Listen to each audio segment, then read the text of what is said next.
primary, and I wonder what your reaction was when I read that Joe Kennedy was running against Ed Markey. I just sat there and was like, why? Okay, and it's almost like, I don't know, I've always felt like anybody that wants to run and get ahead, that's fine.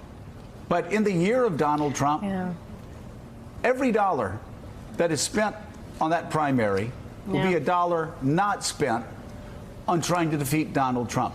Every dollar spent on that primary will be a dollar that will not be available to defeat Mitch McConnell.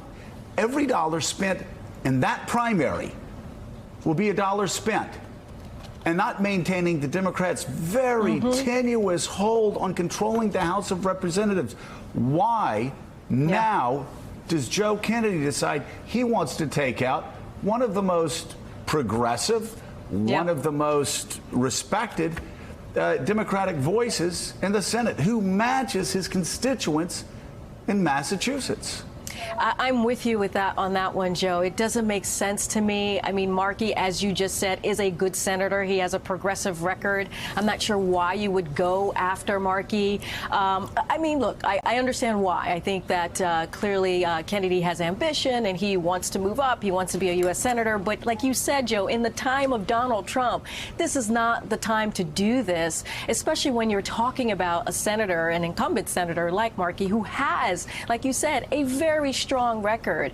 So it seems out of touch to me, for sure. We have to go to the breaking news from Massachusetts, the Democratic Senate primary there. This is history-making breaking news. Let's go right to Steve Kornacki at the big board. Steve, what is the story in Massachusetts tonight? It really is historic. When this race started, it was supposed to be a mismatch for Joe Kennedy. On election night, this turned into a mismatch against Joe Kennedy. Ed Markey, the winner. Garrett Haake, our Garrett Haake, reporting that Kennedy has phoned Markey to concede. How did Markey pull this off tonight? The basic story is this. He fused two powerful coalitions in Democratic politics together. Ed Markey running up the score with young voters, college towns, parts of Boston, parts of cities with lots of young voters, running up the score there. And also, there's the Sanders voters on one end. That's the young voters. Warren voters, Elizabeth Warren supporters, especially in those suburban bedroom communities outside Boston. Again, Markey running up the score there. That 1-2 punch,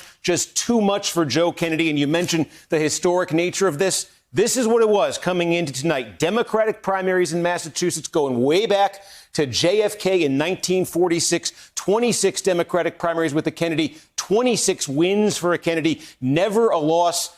We have to update it now, so let's change the scoreboard, and there it is, the first ever loss for a Kennedy in a Massachusetts Democratic primary. And Steve, Alexandria Ocasio-Cortez was the biggest out-of-state endorser of Ed Markey. Nancy Pelosi was the biggest out-of-state endorser for Joe Kennedy. What can we interpret from that? You could see the power there. The power was from, and I don't want to attribute it all to AOC, but I think she symbolized something, and that's Ed Markey, 74 years old. Ed Markey, who came to Congress way back in 1976, spent 3 decades in the House before moving up to the Senate. He successfully got behind the Green New Deal and a much broader movement that you see starting to reshape Democratic politics. A movement that got behind Sanders in the Democratic primaries was not enough to get the Democratic nomination nationally, but that's a powerful movement in a state like Massachusetts, especially, and this was the other key for Markey, as we say, he took that and he built on it. He got some voters I think Bernie Sanders was not able to get in these Democratic primaries. Markey was able to put both of those together. It's a remarkable reinvention is almost the word here. Ed Markey, been around for 4 decades in politics. He becomes the vehicle for a youth movement at the age of 74. To my family, who have been with me since that day in 1976 that I first decided to run for Congress, I wouldn't be here without you. And to the greatest campaign team, staff, fellows, supporters, volunteers, the Markeyverse that any candidate has ever been blessed to know and work with, you have my unending gratitude. Your brilliance and creativity and passion inspire me every day. And to the greatest campaign manager of all time, John Walsh, thank you. Thank you. This campaign has always been about the young people of this country.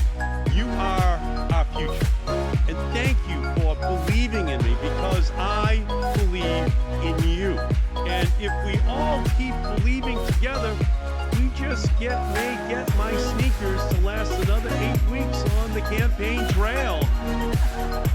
So, growing up in Malden, I learned to read in part at this historic library behind me. My mother would bring me here as a little boy for story time, dropping me off before she went to do her shopping downtown. This library was a place of opportunity for me, of new horizons reachable with hard work. I learned to dream here at the Malden Public Library. And years later, as a commuter to Boston College, as a commuter to Boston College Law School, I came back here to Malden at night and studied night after night until I turned off the lights in this library. I was the first in my family to go to college. I drove an ice cream truck to pay my way through school. My father drove a truck for the Hood Milk Company. My mother was senior class president in high school. But when her mother died, my grandmother, my mother was 17. My mother had to abandon her college dreams to stay home to take care of her younger sisters. I learned my values from them at my kitchen table. The same table where my mother paid the monthly bills, balanced the checkbook, figured out how long we could keep the heater on during the cold winter nights. I know what it means to grow up in a working family, in a working class family. You have to fight to stand up when it is hard. My parents sacrificed for me and my brothers, just like their parents before them. And today, I see the sacrifices that families are making in this pandemic and economic crisis to keep the lights on, the food on the table, a roof overhead. And no matter where I go across the state, you tell me you want something so basic, so simple, you almost shouldn't have to say it. You want your children to dream about the future instead of having to fear about the future. You want justice. You want justice for your children and for future generations. In this race, justice was on the ballot. Healthcare justice, that's Medicare for all and universal healthcare. Educational justice, so that every student has access to first-class schools and well-paid teachers. Economic justice, so that 3 billionaires don't hold more wealth than the bottom 50 percentile of our population combined. That's an economic system that's gone off the rails. Racial justice, so that we confront our history, make reparations, and root out the systemic racism that keeps us from achieving the promise of liberty and justice for everyone. Today and every day, we say Black lives matter, Black voices matter. And environmental justice, that's the Green New Deal. The one issue, combating the climate crisis which defines our future. Every other problem is linked to it. No solution to any challenge will be successful unless we address it. There will be no peace, no justice, and no prosperity unless we stop the march to climate destruction. This is a matter of life and death. The very future of our civilization depends upon it. There is no time for simply doing what we can. There is no time for compromise on the existential threat to our time. We must pass a Green New Deal. And justice is at the heart of the agenda that we have to pass in 2021. Justice for all Americans, Black and white, Latinx and Asian, Native American and Indigenous, young and old, rich and poor, abled and disabled, gay, straight, trans, genderqueer. This will be my agenda in the United States Senate. Tonight is more than just a celebration of a movement. It is a reaffirmation of the need to have a movement, a progressive movement of young people demanding radical change, demanding justice, a movement giving voice and power to young people when for far too long they were ignored. It's a movement fueled by young people who are not afraid to raise their voices or make enemies. Tonight's victory is a tribute to those young people and to their vision. They will save us if we trust them. We must look to them, listen to them. We must follow these young people. They want justice in our country and in our world. Growing up, my father told me, don't beg for your rights.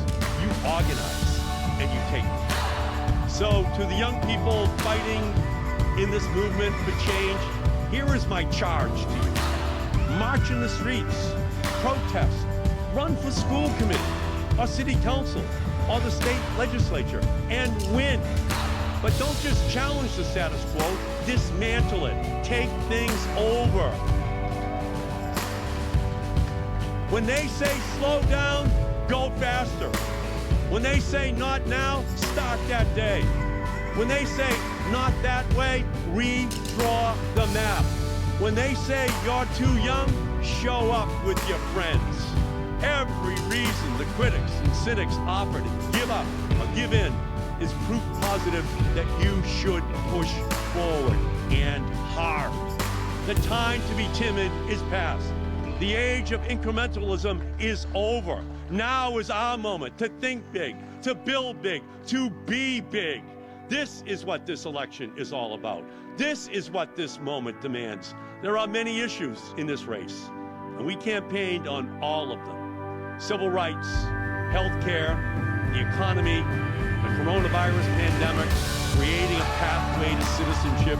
We took unapologetically progressive stances on all of them. We never blinked. We didn't bend. We made it clear that we'd rather lose fighting as hard as we could for what we believe in than in finding the middle ground. A progressive movement knows how to fight. We will not surrender. We know our work is not done. Action is an undeniable mandate for action. And it is our young people who will lead the way. Today is just the beginning for our movement. I am energized by everyone standing up to make your voices heard. I am proud of this campaign and what we stand for, and I'm hopeful about the future of our country. My faith is renewed each day by your determination, your commitment, and your refusal to give up on your dreams.